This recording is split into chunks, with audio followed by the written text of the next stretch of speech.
जय माताजी मित्रों, हूँ छूं Mukesh bhai pharmacist and welcome to my YouTube channel. आज આપણે ખૂબ જ સરસ મજાની માહિતી મેળવવાના છીએ કે સૌથી વધારે યુવાનો જે વસ્તુથી પરેશાન છે ને જે તકલીફ યુવાનોને, આમ તો તકલીફ તો ન કહી શકાય કેમ કે બહુ મોટો મેજર પ્રોબ્લેમ નથી, પણ જેને આ વસ્તુ નથી એને ખરેખર આમ થોડુંક ટેન્શન જેવું રહેતું હોય છે। પણ હવે ટેન્શન લેવાની કોઈ જરૂર નથી। આ ઉપાય તમે કરશો એટલે આનાથી તમને 100% રિઝલ્ટ મળશે। આ જે પ્રશ્ન છે એ તમારો દાઢીને લગતો છે। દાઢી જો ઓછી આવતી હોય, ગ્રોથ બરોબર ન આવતો હોય કે આછી આવતી હોય, વાળ એકદમ પતલા હોય કે દાઢીની વચ્ચે અમુક ખાલી જગ્યા રહી જતી હોય, તો દાઢીનો ગ્રોથ કઈ રીતે વધારવો અને કઈ રીતે આખી ફૂલ બિયર્ડ ફેસ તમારે બનાવવો, એના માટેની ખૂબ જ સરસ મજાની આ ટિપ્સ છે। જે મિત્રોને આ પ્રકારની તકલીફ હોય એ આ દેશી ઉપાય એક વખત જરૂર ટ્રાય કરજો, કેમ કે આ જે દેશી ઉપાય છે એનું રિઝલ્ટ ખૂબ સારું છે। દાઢી વધારવા માટેનો જે આ દેશી ઉપાય છે એ આપણે જોતા પહેલાં થોડુંક જાણી લઈએ કે દાઢી માટે જે કાંઈ આપણે ઉગતી નથી એ શા કારણે નથી ઉગતી અને કઈ રીતે એનો આપણે ગ્રોથ મેળવવો। સૌથી પહેલાં તો આપણે બધા જાણીએ છીએ કે પૌષ્ટિક આહાર જે છે એ ખૂબ આપણા શરીર માટે જરૂરી છે। જો પૌષ્ટિક આહાર નહીં હોય તો દાઢી તો શું, બીજા શરીરના અંગો છે એ પણ તમારા અલ્પ વિકસિત રહેશે અને તમને બહુ મજા નહીં આવે। માટે પૌષ્ટિક આહાર છે એ લેતા રહેવો ખૂબ જરૂરી છે।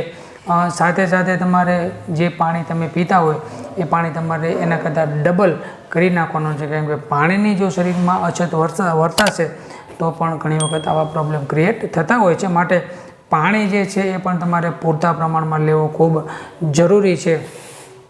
પૂરતા પ્રમાણમાં તમે આહાર લેશો, થોડા સૂકા મેવા ખાતા રહેશો, કાજુ બદામ ખાતા રહેશો તો તમને ખૂબ સારું રહેશે।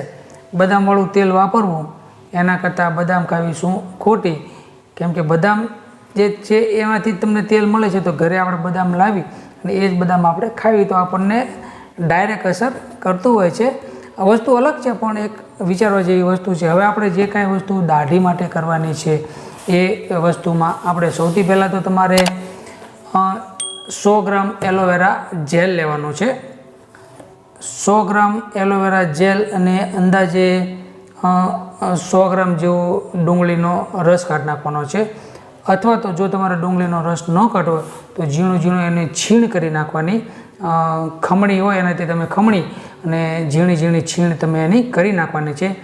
આ જે બે વસ્તુઓ તમારે 100 ગ્રામ કે 200 ગ્રામ જે અંદાજે તમારે લેવી હોય તે તમે લઈ શકો છો।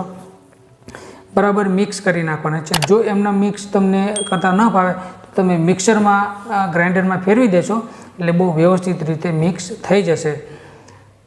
આ જે મિક્સર બને છે એને તમારે 200 ml અથવા તો 250 ml કોકોનટ ઓઇલની અંદર ધીમા તાપે ગરમ કરવાનું છે।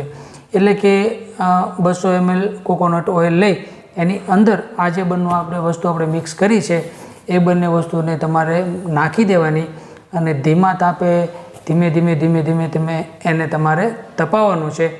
જેમ એ વધારે તપતું જશે એમ એનો કલર છે ધીમે બદલાતો જશે અને ધીમે એક સ્ટેજ એવું આવશે કે જે આખું solid form, semi solid form હોય, એટલે કે પેસ્ટ ટાઈપનું હોય છે, પણ જ્યારે એનું જે ફૂલ ફોર્મ થઈ જશે ત્યારે એક ઓઇલ તમને બની જશે।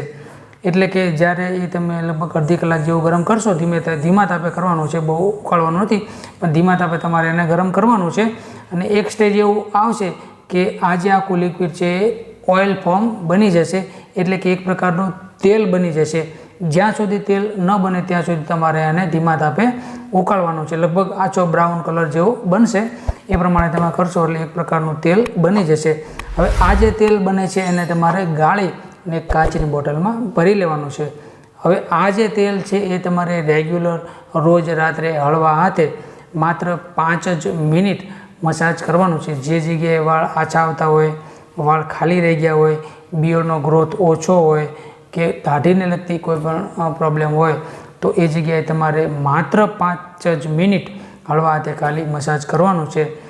રેગ્યુલર તમે થોડાક દિવસ આ પ્રમાણે દેશી ઉપચાર કરશો એટલે લગભગ આ જે બિયર્ડ છે એને લગતો તમારો જે કાંઈ પ્રશ્ન હશે એ સોલ્વ થઈ જશે। અને તમારો ફેસ જે છે એ ફૂલ બિયર્ડ ફેસ એટલે કે આખી દાઢીવાળો જે તમારો આખો ચહેરો છે એ થઈ જશે અને ખૂબ સારું રિઝલ્ટ મળે છે. એક વખત જરૂર ટ્રાય કરજો. સર્વ જીવને માતાજી સારી તંદુરસ્તી આપે એ પ્રાર્થના. જય માતાજી.